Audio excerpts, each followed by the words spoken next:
نحمده ونصلي علی رسولہ الکریم۔ آپ کا شکر گزار بھی ہوں، کچھ ذرا وقت کے تبدیلی کے ساتھ آپ کو تکلیف بھی ہوئی ہوگی۔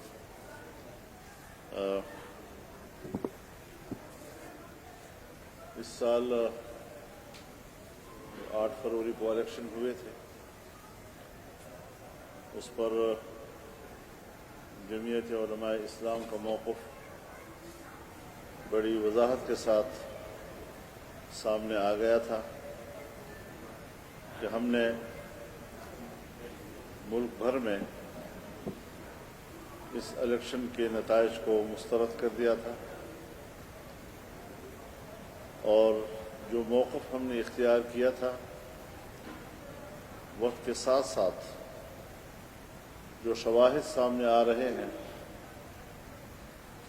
وہ ہمارے موقف کی تصدیق کر رہے ہیں۔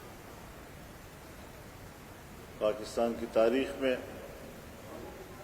ہمارا یہ خیال تھا کہ 2018 میں سب سے بڑی داندھی ہوئی ہے، لیکن 2024 نے تو اس کا بھی ریکارڈ توڑ دیا ہے۔ اس حوالے سے جمعیت علماء اسلام کی مرکزی مجلس عاملہ نے ہر چند کے پارلیمنٹ میں جانے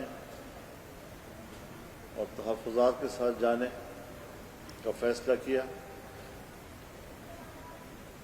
لیکن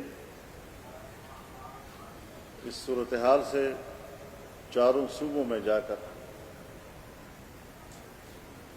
صوبائی جو ہمارے جنرل کونسلز ہیں، مجالس عمومی ہیں، ان کو اعتماد میں لینا۔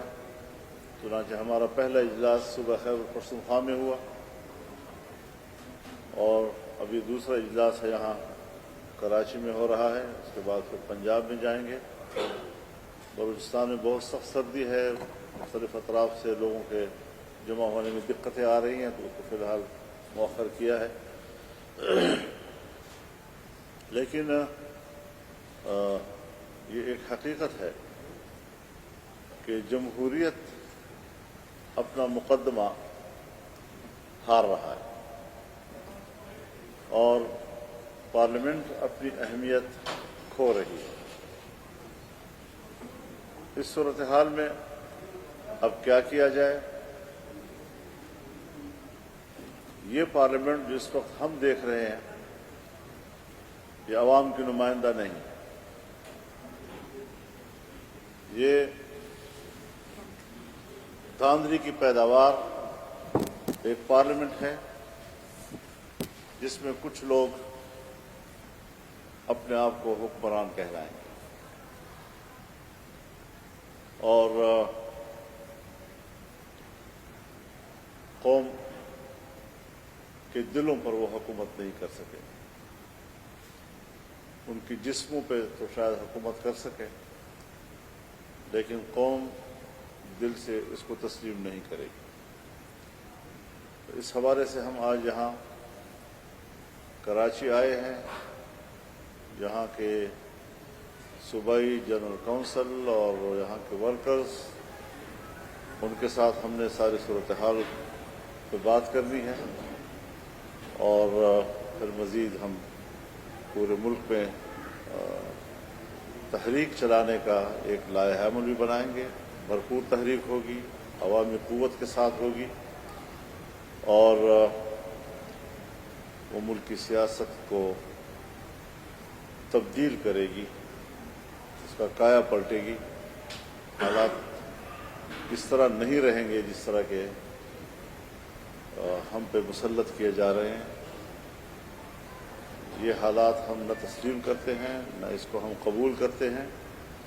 اس کے خلاف بھرپور عوامی رد عمل آئے گا، لیکن ہم اس کو منظم طریقے سے آگے بڑھانا چاہیں گے۔ مزید اگر آپ حضرات کا کوئی سوال ہو تو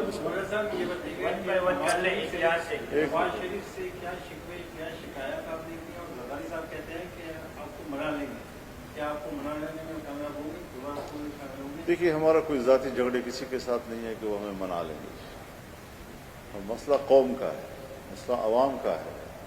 انہوں نے اقتدار کی کرسی کو شاید اپنی جاگیر سمجھ لیا ہے. وہ سمجھتے ہیں ہم پوری اسمبلی جو ہے وہ پیسے کی طاقت پر خرید لیتے ہیں. چنانچہ سندھ اسمبلی خریدی گئی ہے، بلوچستان اسمبلی خریدی گئی ہے، اور مختلف صوبوں میں انہوں نے جو پیسہ انویسٹ کیا ہے، پیسے کی بنیاد پر اگر ملک کی حکومت چلنی ہے اور اسمبلیاں خریدنی ہیں تو پھر ظاہر ہے کہ ہم تو فارغ ہیں. پی ٹی آئی کہہ رہی ہے کہ ملک کی بڑا گریٹ الائنس بنانے جا رہے ہیں. سندھ میں جیسا کہ 4 جماعتی اتحاد ہے، جو پی ٹی اے اور جے یو آئی، تمام جماعتیں جو الیکشن میں گاندھیوں کے خلاف ہوتا رہتا ہے. کل رات آپ کی پی ٹی اے کے رہنماؤں سے ملاقات ہوئی ہے. کیا سندھ میں اس جو احتجاج جاری ہے اس کو مزید وسیع تر بنایا جائے گا، اور گرینڈ الائنس جو بننے جا رہا ہے اس کے حوالے سے؟ دیکھیے، ابھی تک کسی گرینڈ الائنس کا کوئی اس وقت باضابطہ تجویز نہیں ہے. رات کو بھی ہمارے ایک دوست نے گھر کے کھانے پہ سب کو بلایا تھا، ملاقات ہوئی سب کے ساتھ، بڑی اچھی ملاقات رہی. تو یہ ملاقاتیں ہونی چاہیے. اس میں مذاکرہ ہوتا ہے، اس میں ڈیبیٹس ہوتی ہیں، حالات کو سمجھا جاتا ہے، اور یہ ہمیں اندازہ لگانا ضروری ہے کہ ہم آئین و قانون کے حدود میں رہتے ہوئے اپنا حق اظہار رائے استعمال کریں. اور اس وقت نوجوان نسل میں بہت زیادہ شدت آ رہی ہے، اور ملک کے اندر ایک نظریہ تو نہیں ہے، بہت سے لوگ اپنے نظریوں کے حامل ہیں. کچھ لوگ ویسے ہی اسمبلیوں سے مایوس ہیں، ایک زمانہ ہو گیا کہ مایوس ہیں. مزید ان کو اسمبلیوں اور جمہوریت سے مایوس کیا جا رہا ہے. ایک طبقہ وہ بھی ہے جو بالکل جمہوریت کو کفر سمجھتا ہے. ہم نے اس ماحول میں جمہوریت کے ساتھ کھڑے ہونے کا فیصلہ کیا. ہم نے آئین اور قانون کی روشنی میں جمہوریت کی تشریح کی اور لوگوں کو اس کی طرف آمادہ کیا. اس ساری قربانیوں کے باوجود کون ہے جو ہمارے اس حق پہ ڈاکہ ڈالتا ہے؟ ہم کوئی ڈاکہ تسلیم نہیں کرتے. ہم ڈاکہ ڈالنے کو مجرم سمجھتے ہیں. لاکھ دفعہ وہ اسٹیبلشمنٹ ہو، لاکھ دفعہ وہ فوج ہو، لاکھ دفعہ وہ مسلح قوت ہو، لیکن جبر کو جبر کہا جائے گا، اس کو کبھی عدل تسلیم نہیں کیا جا سکتا. اگر یہ بتا دیں، یہ کہا جا رہا ہے کہ جس طرح پہلے عام لوگ بھی یہ کہتے ہیں کہ زرداری صاحب سے بھی آپ کی دوستی ہوئی ہے، صاحب سے بھی آپ کی دوستی رہی ہے اور آپ کی ہے، تو اس وقت ایسے کون سی وہ چیز سامنے ہے کہ آپ اتنے ان سے دور ہوئے؟ دوسری یہ کہ کس کو سمجھتے ہیں کہ اسمبلیاں خریدنے کا آپ کن کو کہہ رہے ہیں، اور اصل ذمہ دار کون ہیں جنہوں جی، نے میں بڑی وضاحت کے ساتھ عرض کر دینا چاہتا ہوں جی کہ پیپلز پارٹی کو اور مسلم لیگ نون کو تقریباً وہی مینڈیٹ ملا ہے 2018 میں ملا تھا. پھر اس وقت دھاندلی کیوں تھی اور آج دھاندلی کیوں نہیں؟ پی ٹی آئی کو وہی تقریباً مینڈیٹ ملا ہے جو 2018 میں ملا تھا. اس وقت دھاندلی نہیں تھی، آج دھاندلی کیوں؟ دونوں سے سوال ہے. لیکن جمعیت علماء اپنے اصولی موقف پہ قائم ہے. دھاندلی 18 میں ہوئی ہے تب بھی دھاندلی ہے، دھاندلی 2024 میں ہوئی ہے تب بھی دھاندلی ہے. جہاں تک پارٹیوں کا تعلق ہے، ضرور سب دوست تشریف لائے ہیں، ان کے اکابرین تشریف لائے ہیں. ہم نے ان کو احترام دیا ہے. احترام کا رشتہ تو پہلے بھی رہا ہے، آئندہ بھی رہے گا. پی ٹی آئی کے وفود بھی آئے ہیں، ایک سے زیادہ مرتبہ وہ تشریف لائے ہیں. ہم نے ان کو بھی احترام دیا ہے، عزت دی ہے. اور سیاست میں آپ جانتے ہیں کہ ہم نے کبھی بھی تلخی کو فروغ نہیں دیا، تعصبات کو فروغ نہیں دیا، گالم گلوچ کو فروغ نہیں دیا. موقف لیا ہے، اتفاق رائے بھی کیا ہے، اختلاف رائے بھی کیا ہے، اعتدال کے ساتھ اور دلیل کے ساتھ کیا ہے. لیکن میں آپ کو اطمینان دلاتا ہوں کہ اب تک ہم اپنے موقف پہ قائم ہیں. پارلیمنٹ میں جائیں گے، احتجاجی اور تحفظات کے طور پر ہم جائیں گے. کوئی ووٹ ہم نے استعمال نہیں کرنا. اور انشاءاللہ العزیز ہماری جو دوست جماعتیں جو ہمارے پاس تشریف لائے، بار بار لائے، انشاءاللہ اب وہ اصرار نہیں کریں گے. ہم نے اپنے موقف ان کو تقریباً منوا دیا ہے. آپ